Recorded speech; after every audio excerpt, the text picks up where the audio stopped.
What if the food that lines our supermarket shelves, fills our children's lunchboxes, and fuels our busiest days isn't food at all, but an industrial product designed to keep us hooked and unhealthy? That's the provocative question at the center of Ultra-Processed People: Why Do We All Eat Stuff That Isn't Food, and Why Can't We Stop? By Dr. Chris Van Tulleken. This book is not another diet manual. It doesn't preach keto, paleo, or intermittent fasting. Instead, it offers a disturbing but essential look at the true nature of modern food and the system that creates it. Van Tulleken, an infectious diseases doctor and science communicator, begins with a radical act. He volunteers himself for a month-long diet where 80% of his calories come from ultra-processed foods, UPFs. These are the brightly packaged cereals, snacks, frozen meals, fizzy drinks, and sweetened yogurts we see every day. Products made largely in factories, filled with additives, preservatives, emulsifiers, and flavorings. The results are both personal and powerful. In just a few weeks, he gains weight, feels constantly hungry, and notices mood swings, irritability, and reduced concentration. But more importantly, he starts to uncover the mechanisms behind these effects, how UPFs rewire our brains and bodies. Ultra-processed food is not food, Van Tulleken writes. It is an industrially produced edible substance designed to be overconsumed. That sentence captures the core message of the book. These foods are not just unhealthy because they're high in sugar, salt, or fat. They are unhealthy because of the way they are made, by breaking down whole ingredients into their base chemicals and reassembling them into hyper-palatable products that hijack our biology. One of the book's key revelations is how UPFs exploit our brain's reward systems.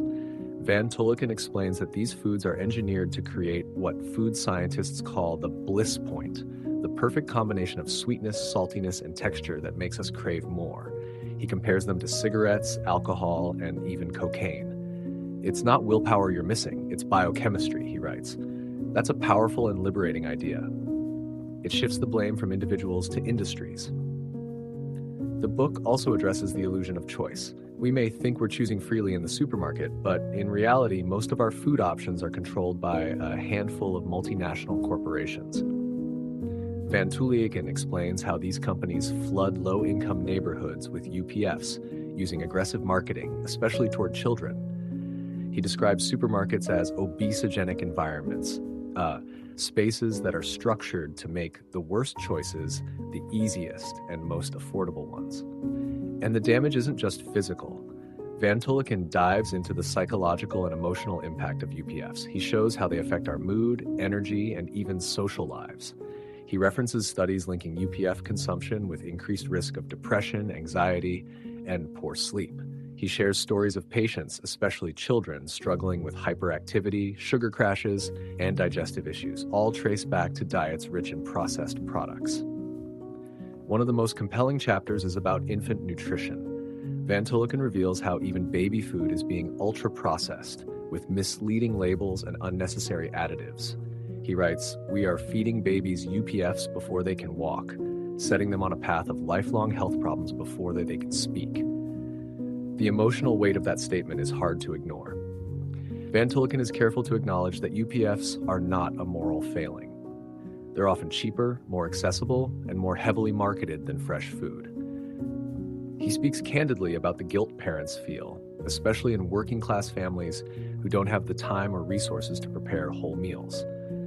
He even admits his own complicity, buying sugary yogurts and processed snacks for his daughter before understanding their effects.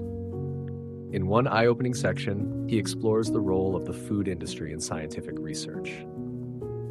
Many studies that downplay the harms of UPFs are, unsurprisingly, funded by the same companies that produce them. This creates a cycle of confusion where the public doesn't know whom to trust. Van Tulleken argues that just as we eventually recognize the tactics of big tobacco, we now need to confront big food. The environmental impact of UPFs is another thread running through the book. From the plastic packaging to the industrial farming practices, these products are resource-heavy and waste-generating. He points out that ultra-processed foods rely on monoculture crops like corn, soy, and wheat, grown at massive scales, often using unsustainable methods.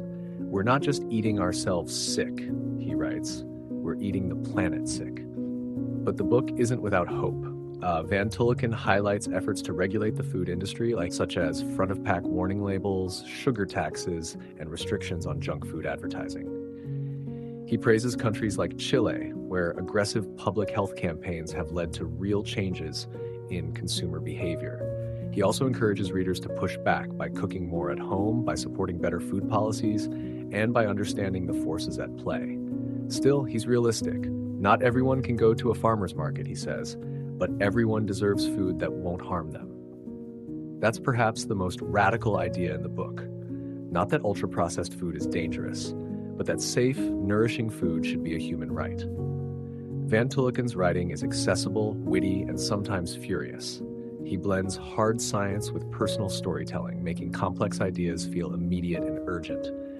He doesn't just diagnose a problem, he exposes a system. And once you see it, it's hard to unsee. If you've ever wondered why you reach for the chips, why your kid craves sugar, or why healthy eating feels like a battle, you're not weak. You're living in a world where food is designed to be irresistible. And that is no accident. Ultra-Processed People is a book that could change the way you shop, eat, and think. It's part health expose, part political manifesto, and part survival guide. It doesn't offer easy fixes, but it does offer truth and the tools to start asking better questions. This is Intellings.